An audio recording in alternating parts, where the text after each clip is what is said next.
Hello, everybody. Welcome to another Planet FPL Clash of the Correspondents. My name's James, and today I'm joined by two of our correspondents who've both got a double game week to come. Yay! Let me introduce you to our Manchester United correspondent, Gary Robinson. How are you, Gary?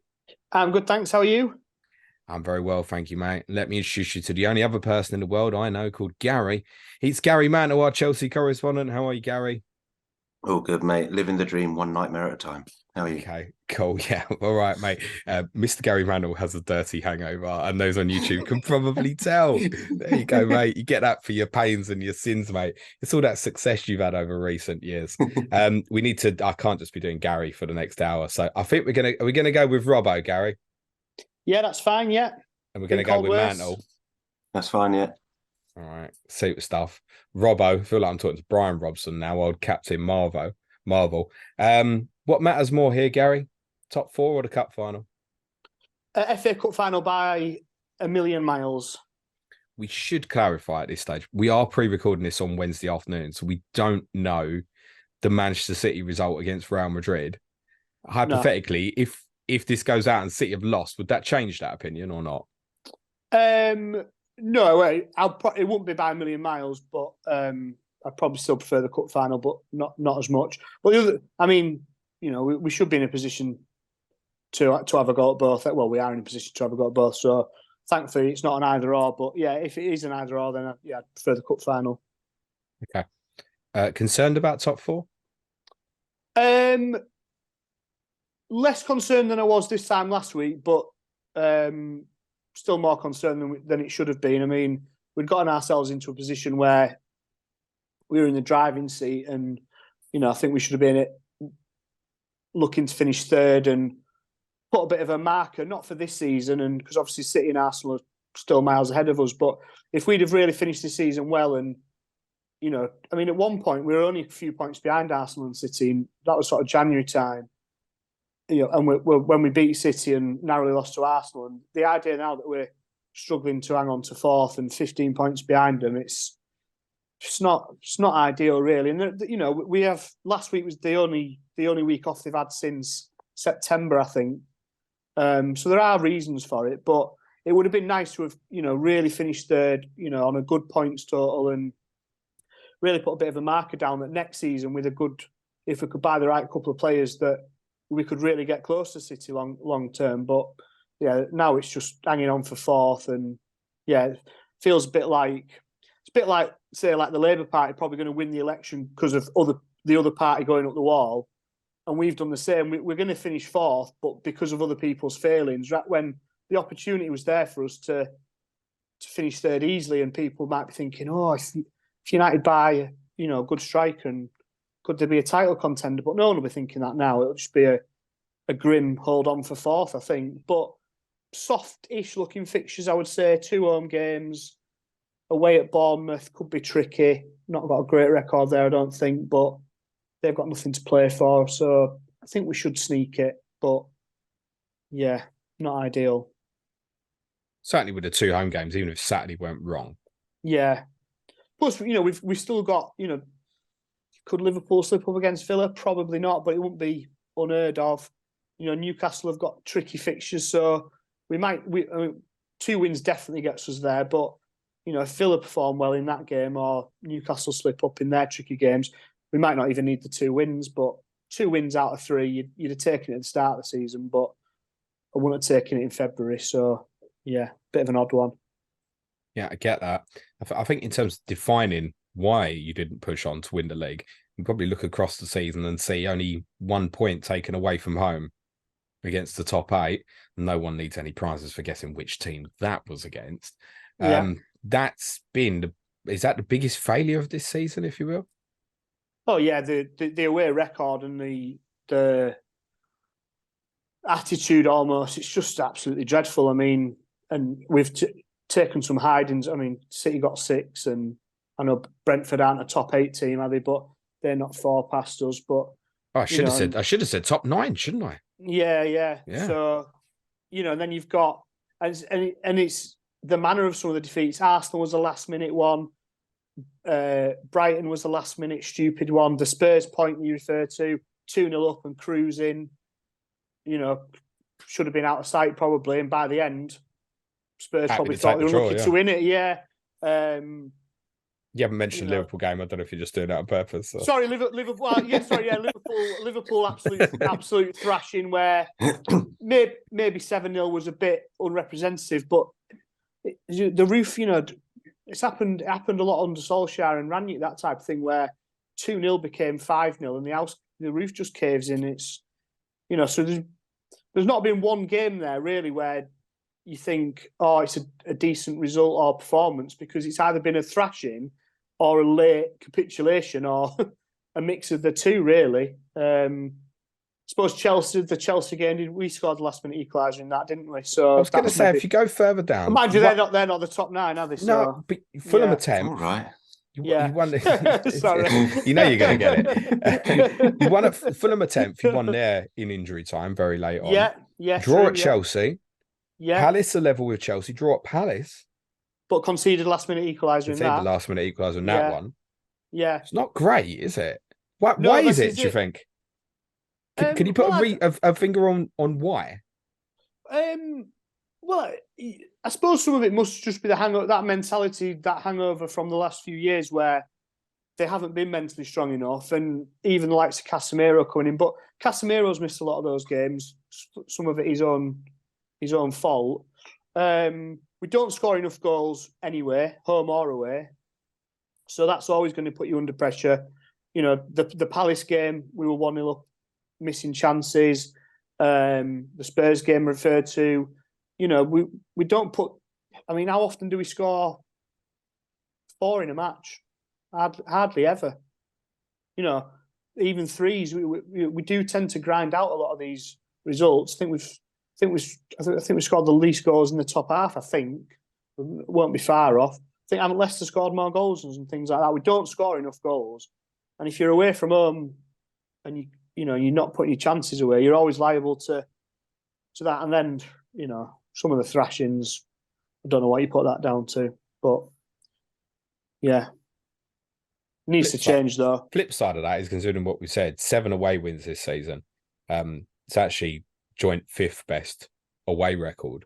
You've been consistent against the side sort of below Palace level. Obviously, Fulham's the only one you've won. I guess West Ham is probably the only defeat away from home against sides lower than that, which is obviously very recent and fresh in the mind. So you do normally win these games like Bournemouth away, don't you?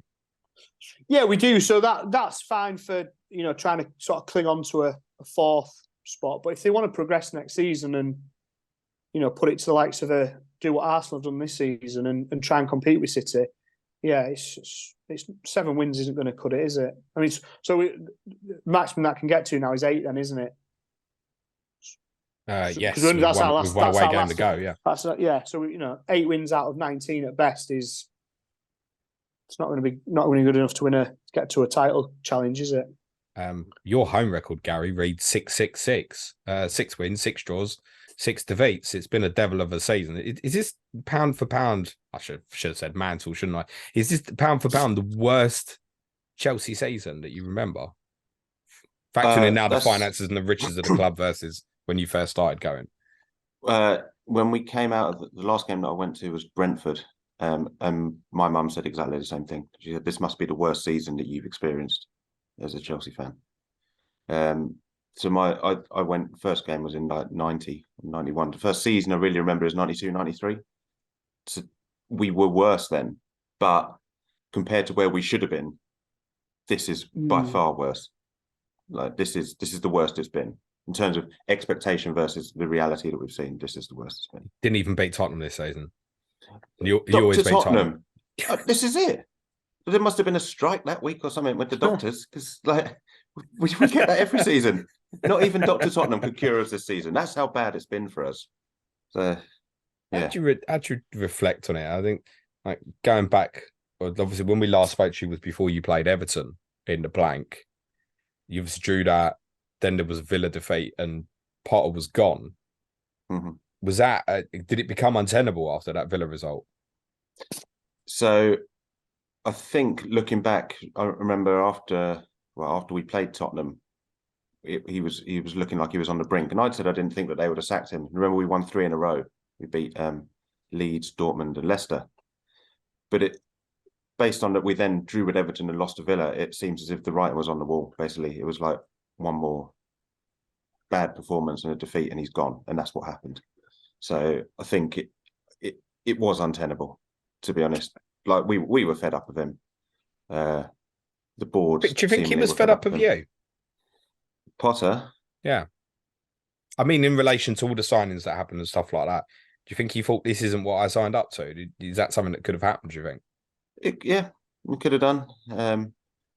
It probably had got to that point. Yeah, I think that's probably true. It wasn't really working for him personally, and then he wasn't working for us. So what do you do? Like, it was, I think by the time he went, quite often in the past, like, people have gone, why have Chelsea sacked a manager and whatever, including like us or neutral fans, everything like that. I don't think anybody was disagreeing with this one, to be honest. No, I think as well, because what we've learned and historically the way your football clubs worked, a lot of us expected him to go a lot earlier because it's just what we've been accustomed to, obviously, what your football club does. It felt like they really wanted to persist, didn't they? Mm-hmm. But it also got to the point, I think, with many of the fan base, they weren't going to take to him, were they? No, and the thing is, like, sometimes we get it in the neck as fans for what the club has done with managers, but it's very rare that we turn on managers, in my opinion. Like, we never turned on Conte, we never turned on Mourinho, never turned on Ancelotti, never turned on Di Matteo, never turned on Frank Lampard. Sarri, there was a little bit. Didn't welcome Benitez. We gave him a fantastic welcome. Wasn't the friendliest. But obviously we'll go on to that. We're now gonna also probably appoint a manager from a rival club that we've hated in the past. The Benitez thing was different. At the time that we appointed Benitez, we would come in top 2 most seasons before that. And the season before we'd come 6th, but we'd won the Champions League. So we felt like we could appoint any manager in the world. We thought anyone would want to come to us. Maybe not Guardiola at the time, but he was on his sabbatical anyway. And we chose Benitez. And that just didn't go down well. Right now, we can't pick and choose. If someone's stupid enough to want to come to Chelsea and they're good, we've got to take them. It doesn't matter what their history is. Are you calling Mauricio Pochettino stupid before he started? Well, he hasn't signed yet, so no. But when he does... Yeah, no, like, I don't know how it's come to this, that I'm actually desperate for us to actually get him signed before I think Tottenham possibly swoop in with a last-minute bid. Not happening, mate. It's not happening. But you know how many times your club is like about to make a signing, you're like, I'm not going to be happy until he's holding up the shirt. That's how I feel now about Pochettino. It's like, just until it's actually done, I'm like, there's going to be a last-minute hitch. And if it's not him, I don't know where we go. Before we talk about Poch, I have to ask the question that I reckon many of the listeners and viewers will be thinking. Would you have been better off with Bruno than Frank? Well, as I said to you before we came on, Bruno has been our best manager this season. We absolutely dominated that Liverpool game at home. We didn't score because we never score, but we dominated them. But he didn't want to do it. He basically came out and said, I'm along the lines of, I'm here because I'm contractually obliged to still be here. But he didn't want to carry on after Potter. And as fans, appointing Lampard, even knowing what we know now and how it's gone, this is still great. This is still what I would have wanted to happen, even if you told me that the results were going to be how they've been.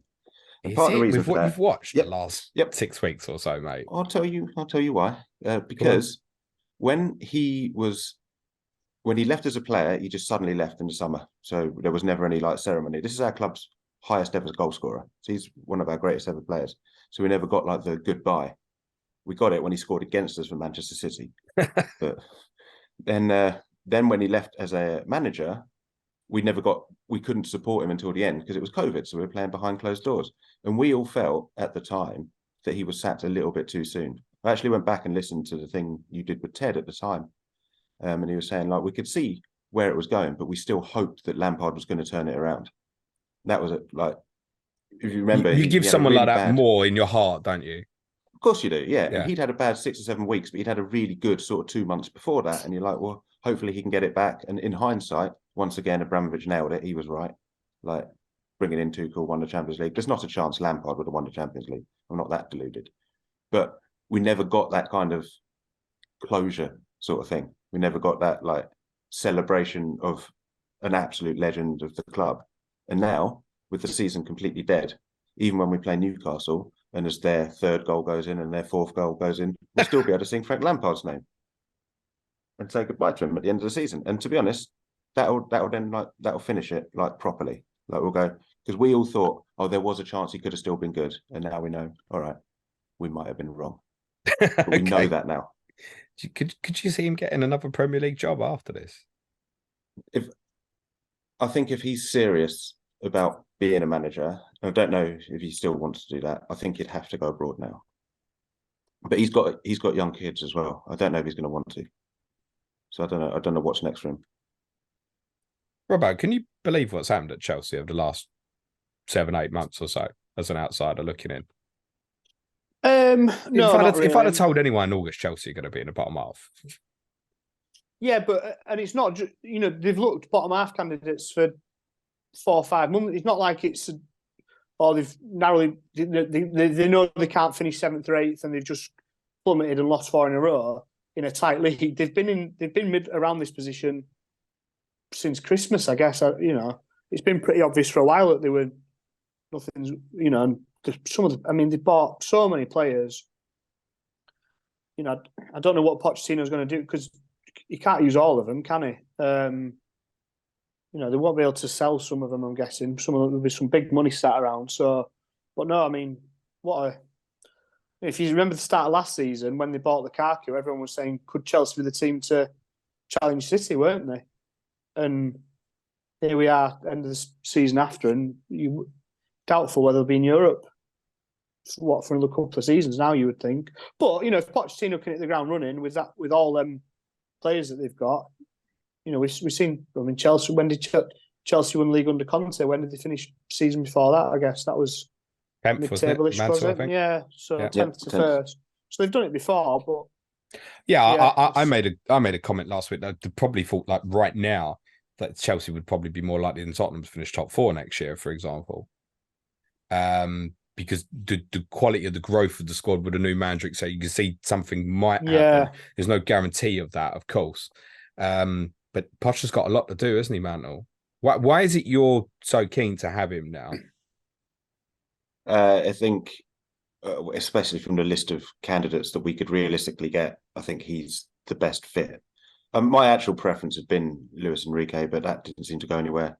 Wasn't really sure about Nagelsmann. It seems that he wasn't sure about us, but it's mainly going to be about managing these players. We're going to get rid of quite a lot, I imagine, hopefully. Well, we have to. I think his sort of record with working with younger players and developing players probably helps that he's the same nationality as Enzo Fernandes, who I think has been quality since he came in. Not in the recent games, but I'm not judging anybody anymore. After the Brentford game, he had one bizarre moment at the Emirates, mate. Yeah, this is it. But I'm like, I went to the game against Brentford thinking, right, we might really kick on here for the end of the season, like show what we're about, and came out of that game. All right, well, I was wrong about that, wasn't I? And that's when I said, like, just sell all your Chelsea assets in FPL. It's like that was clear that we had checked out. So now anything that happens from now, like, fine. If someone has like bizarre moments or whatever, it's like it doesn't matter. They've all given up. You can't single out individuals now based on the squad performing this badly. This is also why I said there was no point in bringing in Pochettino before the end of the season. Like, don't let him get involved in this mess. Let him start afresh with a pre-season, with whoever's actually going to be there next season, and get rid of some of the ones that are still hanging around that aren't going to be there, and go from there. I'm still expecting that we'll come top 4 next season, if I'm honest. I still think we've got one of the best squads in the country. Of course, you've got one of the best squads. You've got about 40 players, mate. So, I mean, squad, yeah. It's the 11 that's on the pitch that's more of a concern. And I get that, but I think the quality is there. Might need a couple of signings, but even if we don't, I still think this squad is capable of coming in the top 4. It is capable. Is it not more about getting rid of players than buying players this summer, though? Yeah, absolutely. There's a lot that need to go. There's a lot that want to go as well.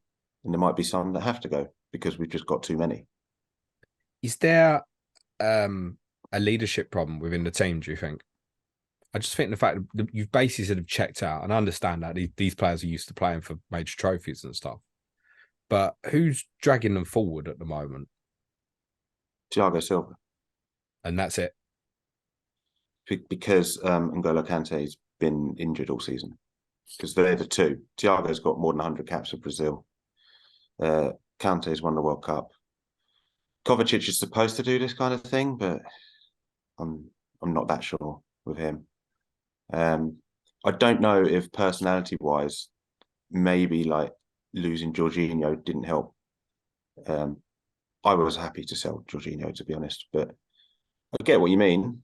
That is the downside of what we've done, where we've bought a lot of younger players. So we do need some of the older heads to step up and sort of show something more. I don't know, like even people like Raheem Sterling, but then it's difficult when you're a new player into the club to then show that sort of leadership. So there probably is. I think Poch will do well for you, mate. But one of the comments I've made recently is I think you'll need to be patient because you'll need a few months to work out who he wants and who he doesn't and stuff. And there's too many players there. But which I get, and there will definitely be players that are sold. But we were prepared to be patient with Potter as well. When we spoke after Tuchel was sacked, we'd said about, if we're 5th or 6th, we'll just have to accept that. And we would have accepted that. But you can't accept 10th, 11th. We're probably not even going to finish 11th. We're probably going to finish 12th. My experience in my first 3 months with Pochettino, who became the best manager I've seen at Tottenham, was 3 months in, you couldn't see any progress. It really did take a while. And then suddenly it came overnight almost. It can't be that difficult to progress from what we've had this season, surely. No, but he inherited a Tottenham team that was also flat and very ordinary as well. Who had some good players. There were good players there, like Vertonghen and Dembele and stuff, but it took a while to get a tune. But it's less than 2 years, date-wise, since we won the Champions League. There's players in this squad. We've won the Club World Cup since then. There are already winners in this squad. We've just got to make them win. Bravo, if every Chelsea player was available for transfer and Manchester United could buy any one of them, who would you take? Oof, there's a question.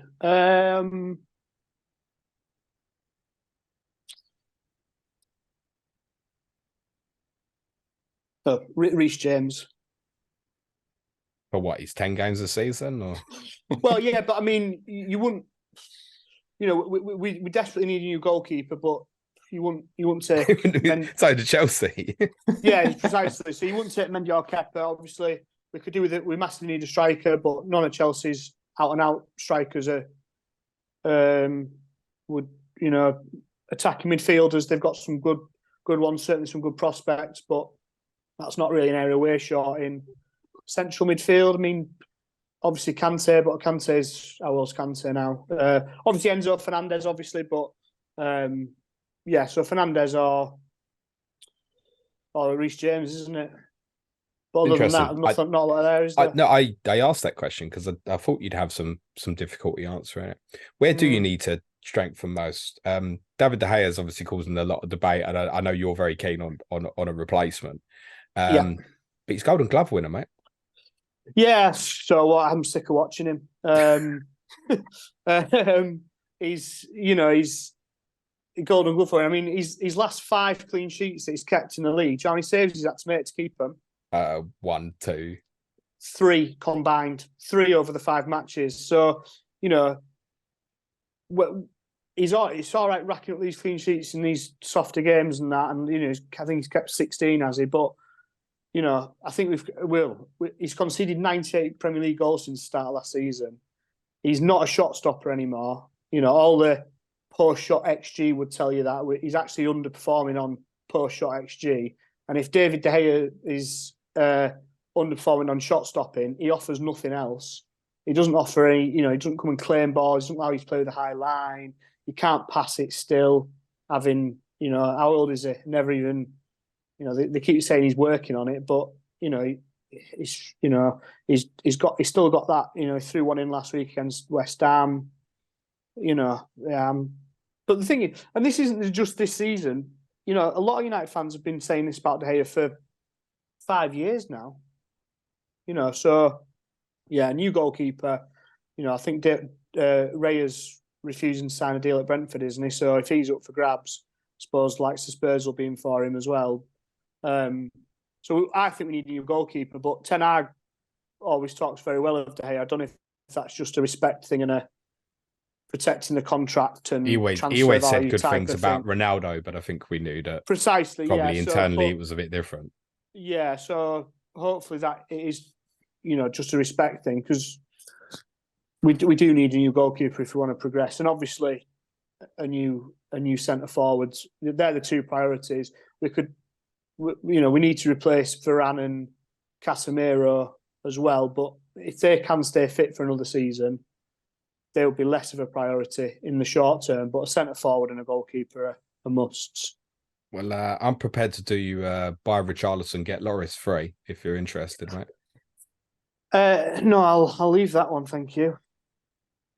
Man, so if is David Raya linked with you as well? It must be.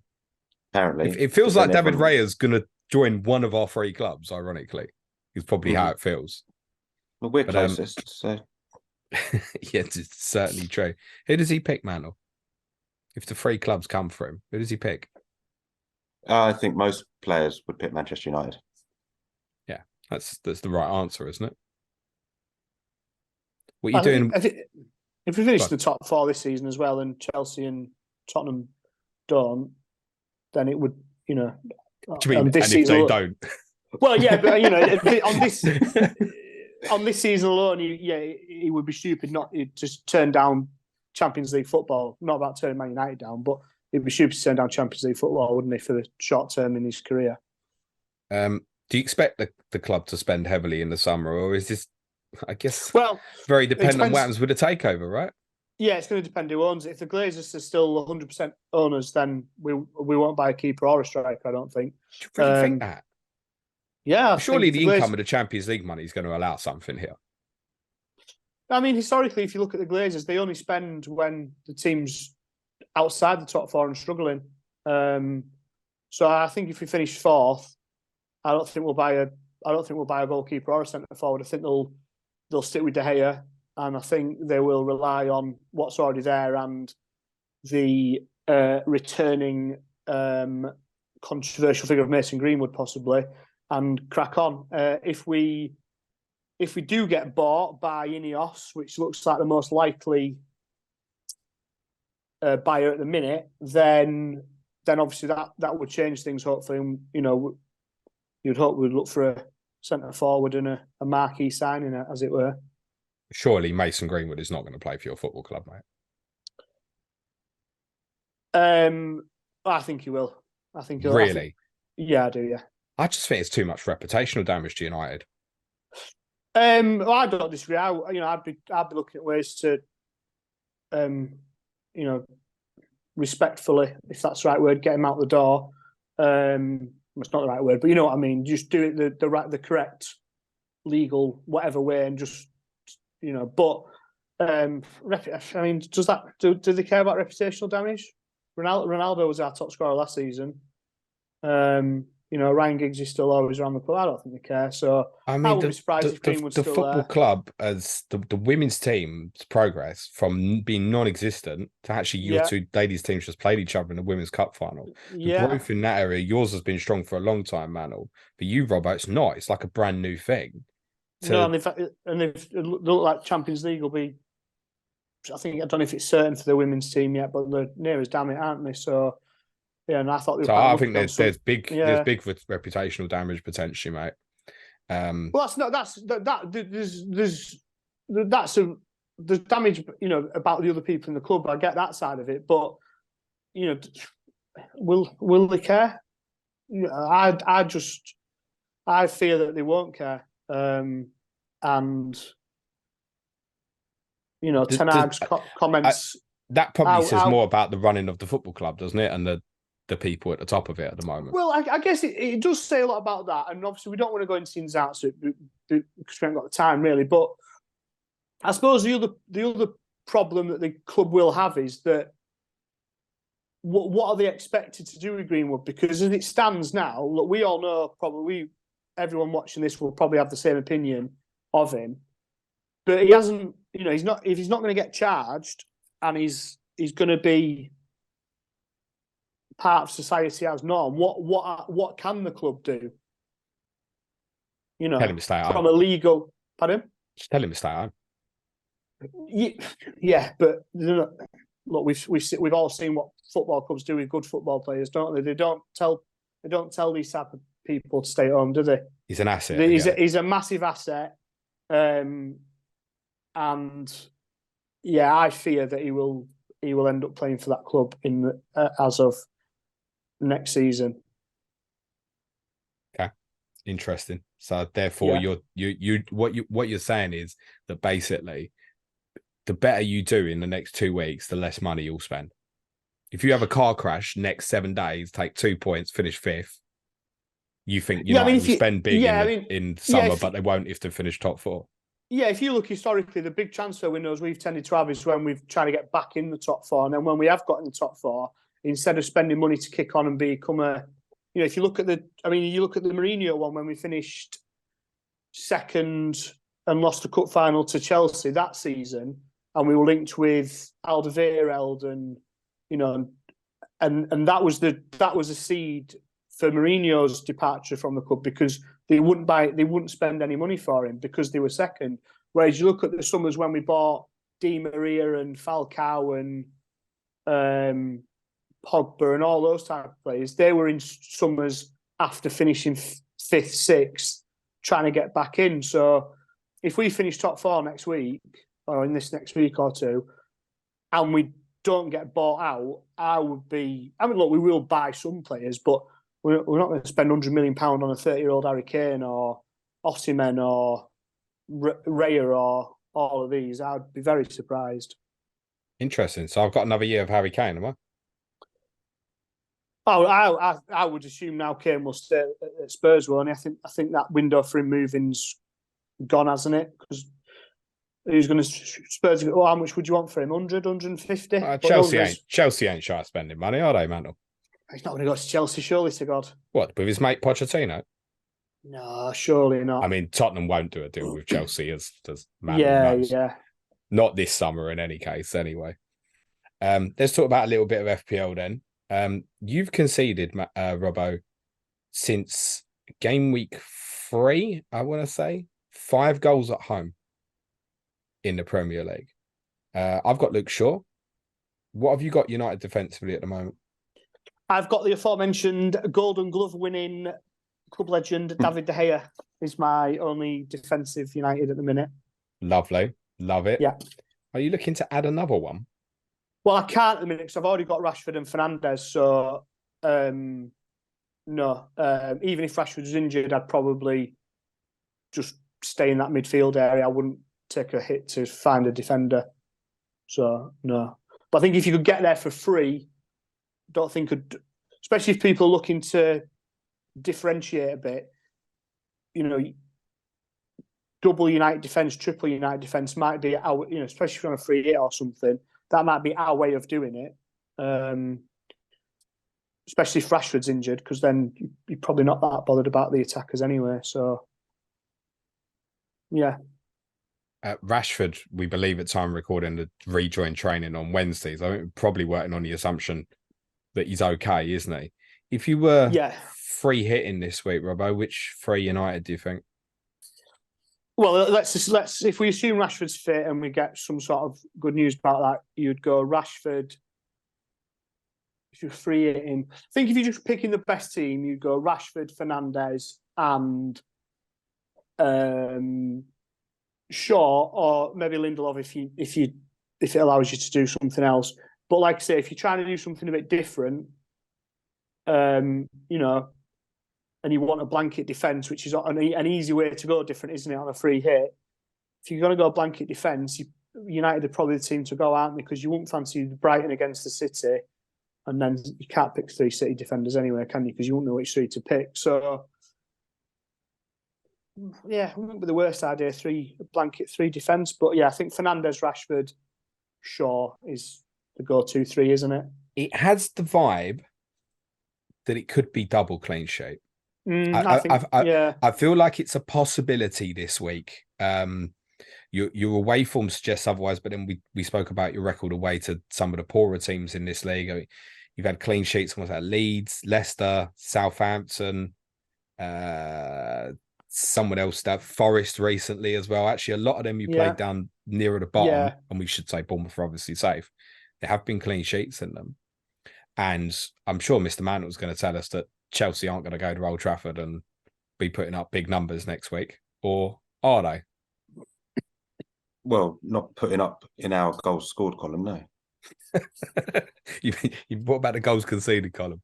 Yeah, that'll be a big number. Okay, we'll come back to that. Do you think, Robbo, either Fernandes or Rashford are captainable this week? If Rashford's given the all clear, which I think we have to assume at this stage he will be. Yeah. I think it's going to...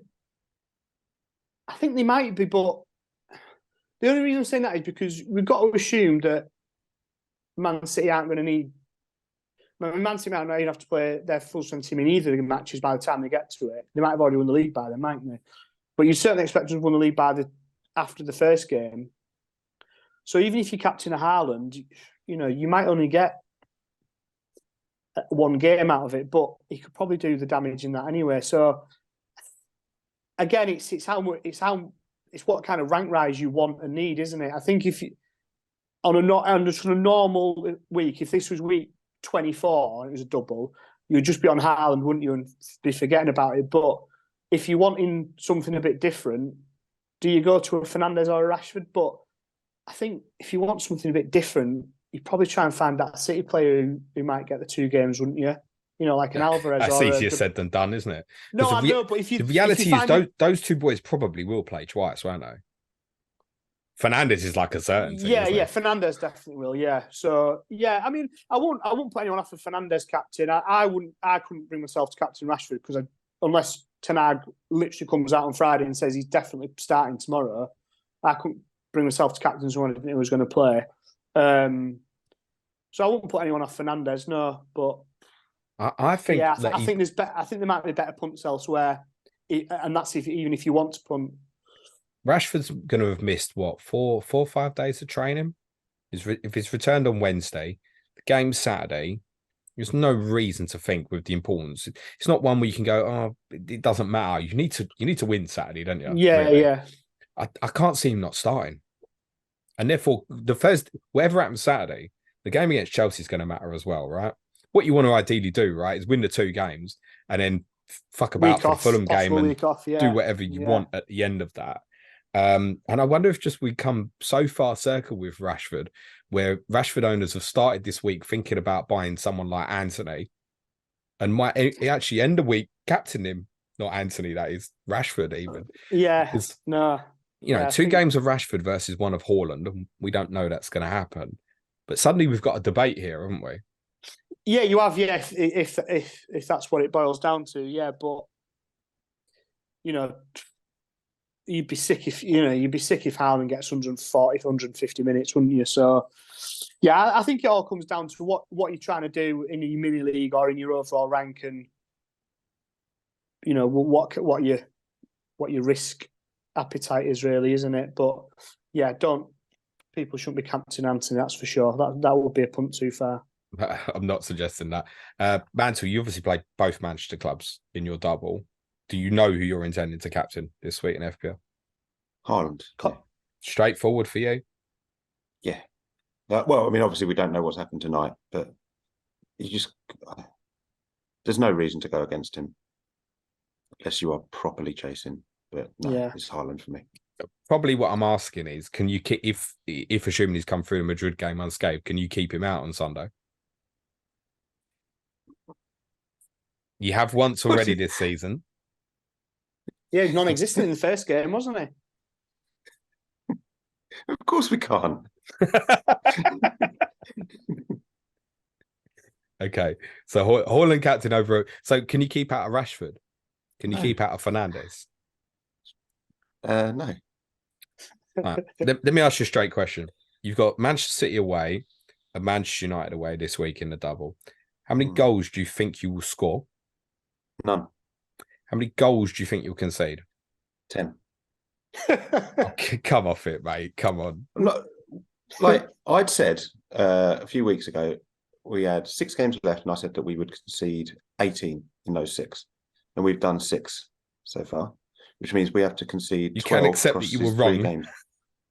I'm telling you that when I tweeted Luke about this, Luke Disable, I said that we'd concede 6 at City, and All right, that's Haaland captain then. and I can You see don't it really being 4. think you're going to lose 6-0 at City? Come on, man. How long ago is it that we lost 6-0 at City? 4 years. January. 4 years we lost 6-0 at City. We lost 4-0 at City in January. What have you seen from Chelsea recently that makes you think that City, who are going to be having an absolute party, who have just got to like finish the job, they could play their reserve team, who are then going to, if they get through, they're going to be competing to get in the team for the Champions League final. If they're playing their full team, they're just going to be smashing it to win the title. What you still think you can finish top 4 next year? Next year? Yeah. This season's a write-off. It's been a write-off for a So while. your predictions, we might as well do it now. You're saying you're going to lose 6-0 at City and 4-0 at United. That's what you're telling me. Which I believe is our record defeat at both of them. And it's not that long ago that we lost by those scores at both of those grounds. I mean, there's negative, mate. And then there's very, very negative. You can't concede 10 goals this week, mate. Come on. If we were talking about Southampton in this situation, we're not legitimately predicting Southampton to concede 10. I mean, they drew 3-3 away to the team that was top of the league and bottled it. Sorry, guys. But you're not seriously predicting your team to concede 10, mate. Quite often, when it's 2 of the like bigger clubs that are going together, you get these higher scoring games because we don't set up in the same way as a smaller club would set up going to City, where they start by saying, right, we're going to try and keep the score down. But we're probably not going to do that. In fact, if anything, I think we'll probably play that 6 midfielder formation again. But it's Manchester City. Like United ain't that good, mate. What about that? Sorry, Robert. Again, they're going to be at home, and they're probably going to be just like finishing things off for the top 4. And it's just what I do agree with is that we haven't had that. I've said this like before. We haven't had this collapse this season, and I've told you as well. I think it's coming. We've conceded 3 goals or more 3 times in the league this season, and Arsenal got like the 4th best defensive record or something. Is it 4th best still? I think it's joint with somebody. Can't remember. It ain't my team. But I think we might even be joint 3rd, but we might be 4th. I don't know. I think so there's no reason to think that the batterings are going to be that bad, mate. I've got plenty of reasons to think that the batterings are going to be that bad. All right. Do you want to elaborate any more? Not really. Because I don't even know who's even fit anymore that's going to play for us. Like, I think Kansas is probably out, Kovacic is out, Chilwell's out, James is out, Kukureya's out. Carney Chuck Mamika's been pulled out of the England's under-20 World Cup squad. Mm-hmm. Yeah, we want him to watch like Manchester City and learn from them rather than go and play for England's kids. Yeah, that makes sense. No, I don't know why we've done that. I think we should have just let him go. But I think that tells me that there's probably injuries in the midfield, because I know Kovacic went off in the last game and Kante didn't even play, and Mason Mount is probably still injured. So I'm guessing that Chukwuemeka will be on the bench, because he hasn't even been on the bench recently. The last game he was on the bench was Villa, and that's 3 managers ago. So we spoke about best United assets for a free hit. So if you're on a free hit this week, it's 3 United, 3 City, 3 Brighton. Which 2 Chelsea? Antony, which 2? I got asked this in the Slack, and I'll give you the same answer. Armando Broja is one of them, because then you'll get your Newcastle points off the bench, and probably Reece James, because he's not going to play either. But you just sat here and given a debate about who you were captaining, going, oh, Rashford or Haaland or whoever. and then told me that you don't think that we're going to get thrashed. No, I think you'll probably get beat twice. I think that's based on what we've seen. That's fair to, but no, I don't think you'll get battered twice. I don't think United have got the capability to batter you, to be totally honest. Robbo's shaking his head for the benefit of the audio. No, I can't think when the last time we scored. I think City probably will beat you comfortably, but to be a silly score, no, I don't quite see that. So is it Sterling or Madueke? Who are we going for anyway? Nobody. Like, there's so many teams that have got a decent single game week that you would pick over Chelsea players. We don't even know who's going to play both games. I assume Sterling will start against Man City, and then depending on how that goes, anybody could be playing against Manchester United. So, despite having two games, you don't think there's any? I think there's rule out the defensive. Let's be honest and serious. You wouldn't give any of them offensive players a shot for a punt. No. Why would you? Like, okay, you just told me about how goals conceded. Tell me about how goals scored this season. Well, yeah, that's actually a bigger problem. But relaxed. If City are 6-0 up, they're liable to give you chances. If United are 4-0 up, they're liable to give you chances. All right, let's do the one sensible one for FPL then, because I know the answer to this already. This is going to thrill people. Who's going to play goal at the weekend? I'm pretty sure Mendy is going to play in goal, because I don't know why Lampard. I don't know why Lampard would have brought Mendy back just for one game and then take him straight out of the team. So I think he'll start him at City, and you know my prediction for the scoreline. So I think then there's every chance Kepa comes back in for Manchester United. Right. So you think Mendy will play, and then Bettinelli against Newcastle, but you don't. No. But you don't think he'll play twice because that's right. It'll be so bad at City. He goes, I'm going to put Kepa back in. So on a serious, there's a lot of Kepa owners out there. Who'll be debating whether to start him or if they need to move it on this week. So there'll be people out there with Kepa and I don't know, like Danny Ward as a combination, for example. She goes, shit, I've got a goalkeeper this week. What are you saying? Get something sorted. Ideally, yeah. I could be wrong, but I don't know. I don't know why Lampard would have only got Mendy to play one game, just Nottingham Forest at home. But we have seen that, like Wolves played Bentley against United at the weekend, and by all accounts, he played very well actually. But I wouldn't be surprised. I wouldn't be surprised if Sarr's back in goal for Wolves this weekend.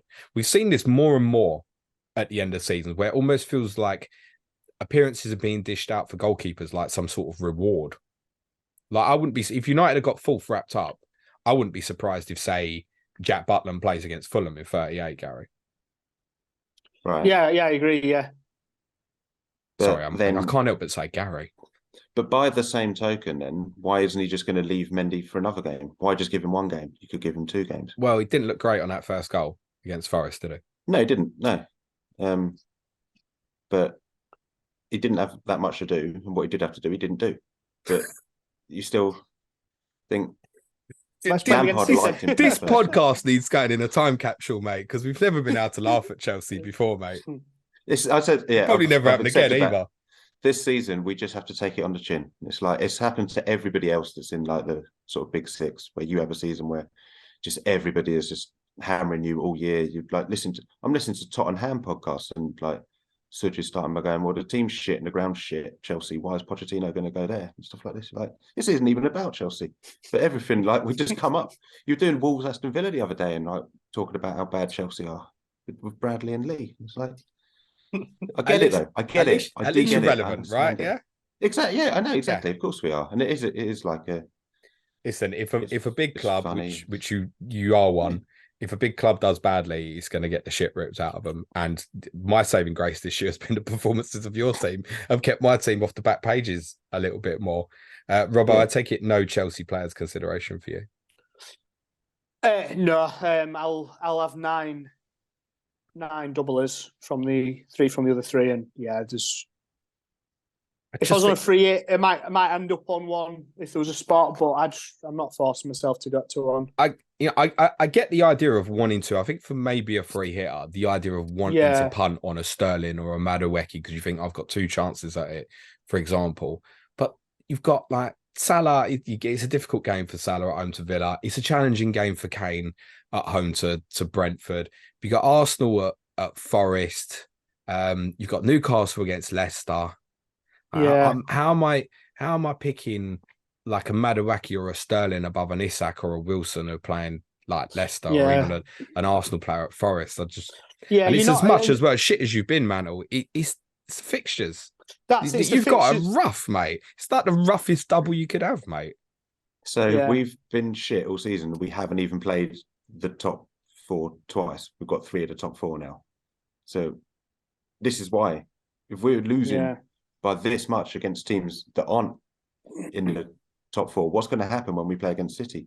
So when we play Brentford, I think they scored their only shot on target and managed to also score an own goal. So they scored more goals than they had shots on target. But when they were ahead, they did their usual. They were like time wasting and stuff. Like, why are you bothering? You could come and like get another couple of goals here. But now we're playing against teams like City, who when they get ahead aren't going to be doing that, are they? They're going to carry on going. One consistency about this season to previous Chelsea seasons is your lack of an appearance against Arsenal. Every year, that's the team in the top 4 you have played twice. You didn't turn up for either of them games, right?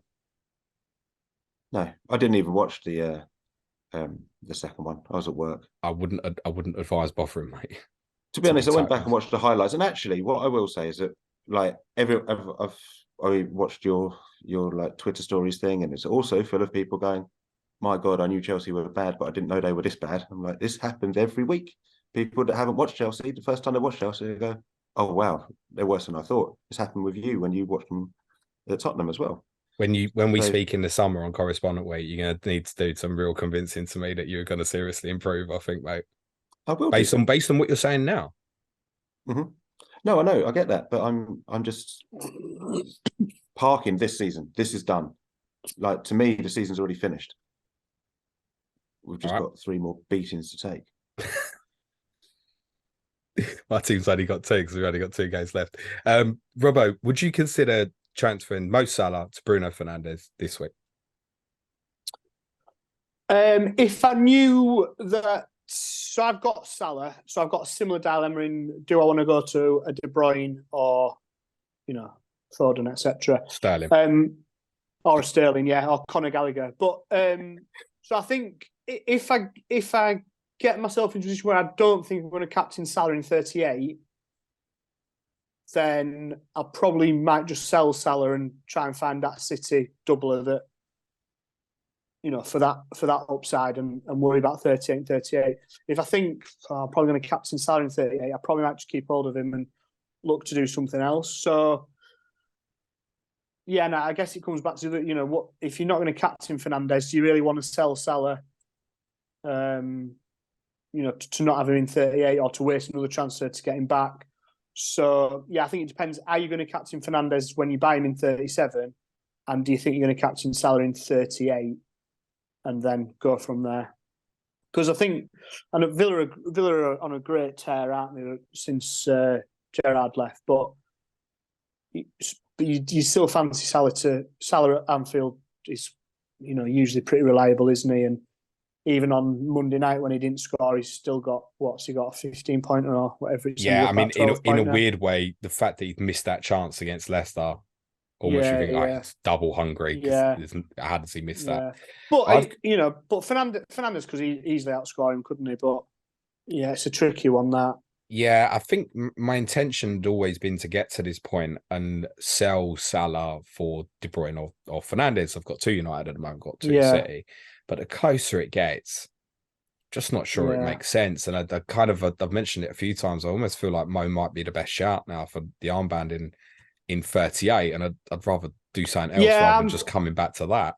Yeah, that's what I'm thinking. I'm thinking, and if you're going to captain, then it's you don't want to you waste or use your last transfer of the season on buying back Salah. You may as well keep him and try and do something else a bit more creative with your last transfer. So I think, I think Salah to Bruno, even though Fernandes got a double, does seem maybe a bit of a waste, and it's whether you can use your transfer on another double. I mean, one that I might be interesting for people is if you've got a cheap midfielder who you might be benching, is rather than sell Salah to Fernandes, consider someone like a Garnacho. I think Garnacho's 4.1 was absolutely electric when he came on Saturday when we played.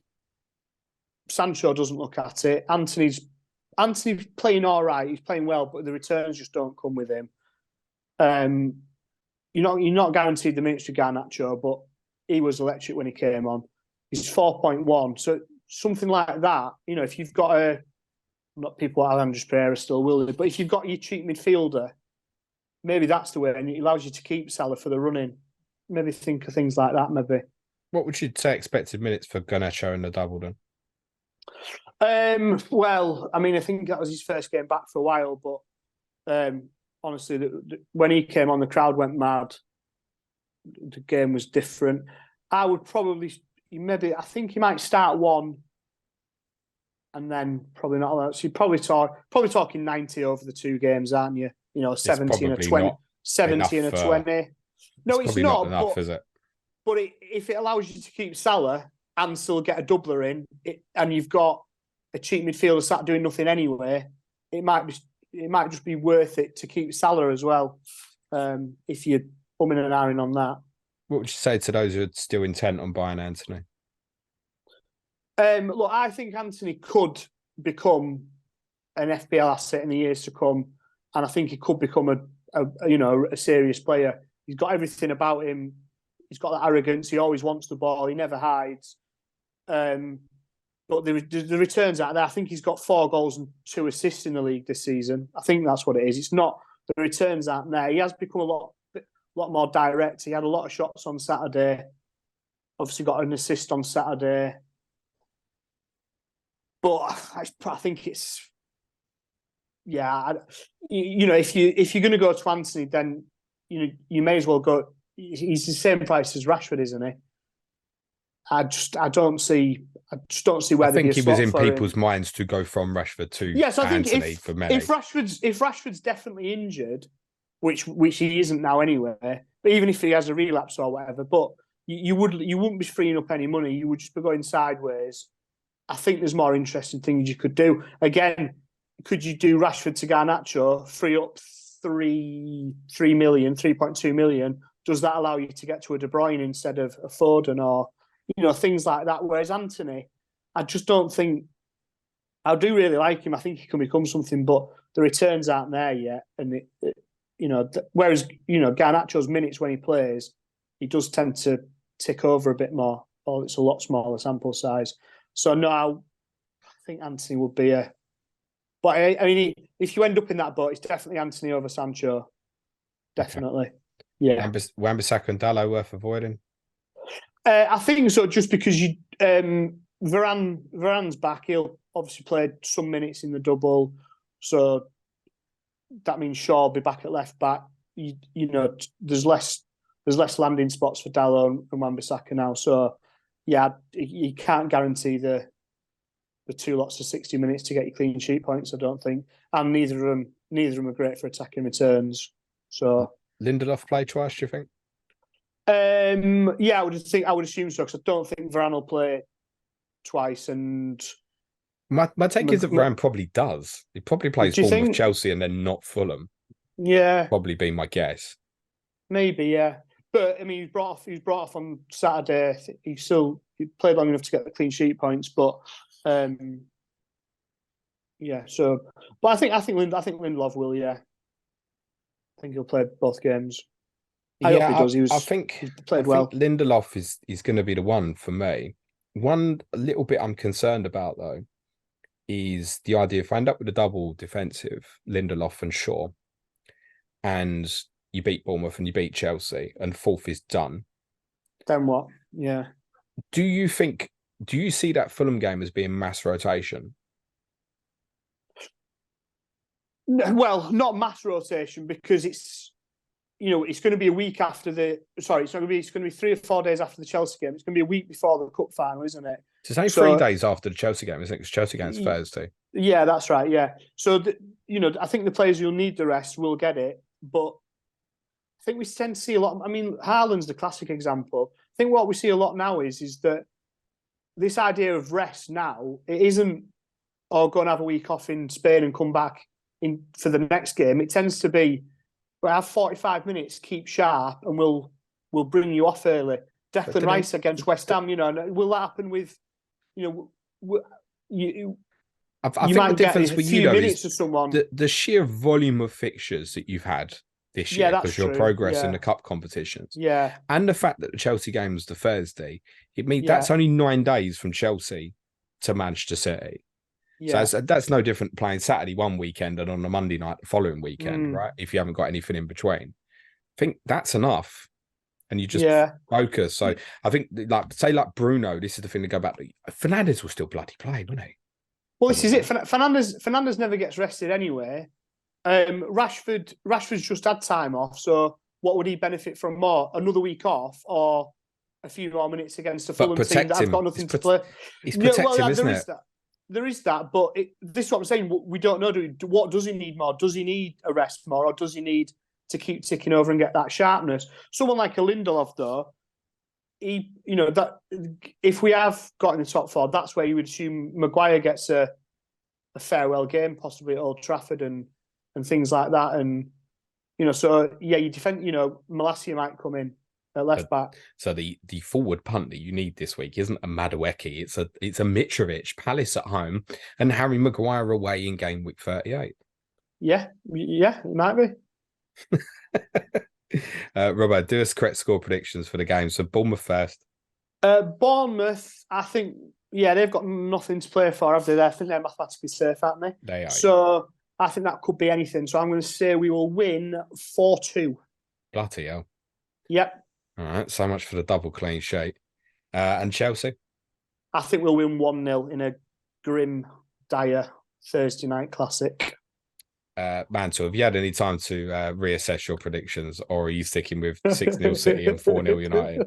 This has been my prediction for about 4 weeks, and I've seen nothing to change my mind. I'm sticking with it. All right, do yourself a favour. Get down the bookies. Get yourself 50p on the double.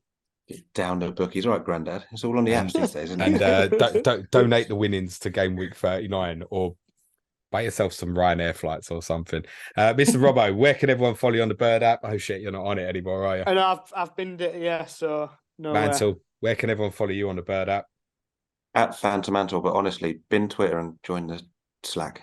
Join Patreon. You will find both Garys bantering quite a lot on the Planet FPL Patreon Slack channel, with many other correspondents as well. Thank you both so much, guys. Very best of luck for the next week or so. And Mantle, I do mean it, because as long as Arsenal haven't won Saturday, it doesn't particularly matter, does it? If Arsenal won Saturday, will you take losing? Is that all right?